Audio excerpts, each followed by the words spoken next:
কেন্দ্ৰীয় চৰকাৰৰ শক্তিমন্ত্ৰীগৰাকীয়ে সদনত উল্লেখ কৰিছে যে নামনি সোৱণশিৰি জলবিদ্যুৎ প্ৰকল্পৰ যে এটা ভয়াৱহ এখন ছবি, এই প্ৰকল্প যে আপোনাৰ বিজ্ঞানসন্মত নহয়, এই প্ৰকল্পটো যে বিপদজনক হয়, সেই কথা ঘোষণা কৰিছে। তাৰ লগে লগে আমি দেখিবলৈ পাইছোঁ যে সাগৰ পৃষ্ঠৰ পৰা 1500 ফুট 18 উচ্চতালৈকে থকা সকলো জলবিদ্যুৎ প্ৰকল্প যে বিপদজনক, সেই কথা ঘোষণা কৰিছে শক্তিমন্ত্ৰীগৰাকীয়ে। এই ঘোষণাৰ পাছতে ধেমাজিবাসী ৰাইজে উদ্বিগ্ন হৈ পৰিছে, নৈপৰীয়া ৰাইজ উদ্বিগ্ন হৈ পৰিছে, ধেমাজি জিলাবাসী ৰাইজ উদ্বিগ্ন হৈ পৰিছে। আমাৰ ছাত্ৰসন্থাৰ স্পষ্ট কথা, আমিতো এইখিনি কথা বতৰা বাৰে বাৰে কৈ আহিছোঁ যে নামনি সোৱণশিৰি জলবিদ্যুৎ প্ৰকল্প এই কাম কাজ বন্ধ হ'ব লাগে।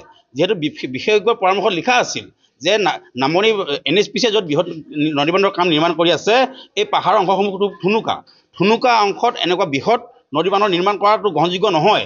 সেই কথা উল্লেখ কৰাৰ পাছত বিশেষজ্ঞৰ প্ৰতিবেদনৰ ভেঙুচালি কৰি বিভিন্ন দল সংগঠনে গণতান্ত্ৰিকভাৱে কৰি থকা কথা বতৰাসমূহ ভেঙুচালি কৰি অৱশেষত NHPCয়ে যিসমূহ কাম কাজ কৰি আছে, এই কাম কাজ অতি শীঘ্ৰে বন্ধ হ'ব লাগে।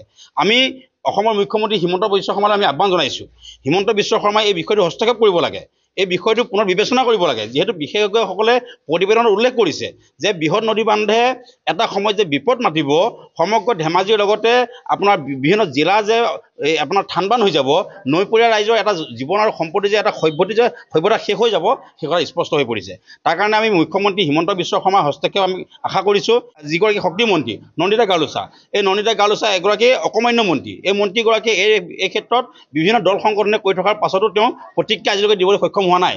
তাৰ কাৰণে আমি অসমৰ মুখ্যমন্ত্ৰী আমি হস্তক্ষেপ কামনা কৰিছোঁ। ইয়াৰ লগে লগে আমি সকীয়াই দিছোঁ যিহেতু এটা সময়ত বিজেপি চৰকাৰৰ এতিয়া যিগৰাকী প্ৰতিৰক্ষা মন্ত্ৰী ৰাজনাথ সিঙে এটা সময়ত আহি গেৰুকামুখত আন্দোলন কৰিছিল যে বৃহৎ নদীবান্ধ বন্ধ হ'ব লাগে। সেই সময়ত আমাৰ ইয়াৰে কিছু এতিয়া বিধায়ক হৈছে, কিছু মন্ত্ৰী হৈছে, সেইসকল ব্যক্তিয়ে তাত উপস্থিত আছিল, ভাষণ দিছিল ডিঙিৰ সুৰ ফুলাই যে বৃহৎ নদীবান্ধ বন্ধ হ'ব লাগে।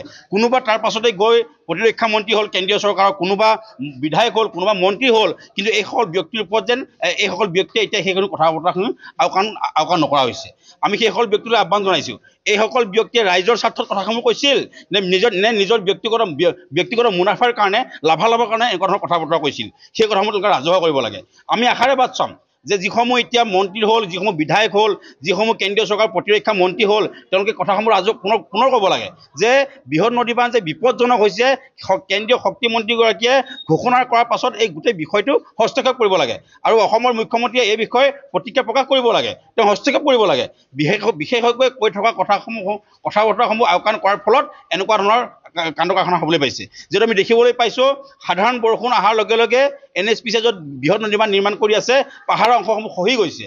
বিভিন্ন ক্ষেত্ৰত তাত বিভিন্ন ব্যক্তিৰ অকাল মৃত্যু ঘটিছে শ্ৰমিকসকলৰ। তাৰ কাৰণে এই বিষয়সমূহ হস্তক্ষেপ হ'ব লাগে, NHPCয়ে কাম কাজ বন্ধ কৰিব লাগে। আৰু কোনোপধ্যে NHPCয়ে মইমতলিভাৱে যিসমূহ কাম কাজ কৰি আছে, এই কামবোৰ যদি বন্ধ নহয়, অনাগত দিনত সদৌ অসম ছাত্ৰ সন্থাৰ আহ্বানত আমি ধেমাজি জিলা ছাত্ৰ সন্থাৰ বিভিন্ন দল সংগঠনৰ সহযোগত আমি তীব্ৰ প্ৰতিবাদী আন্দোলন হাতত ল'বলৈ বাধ্য হ'ম।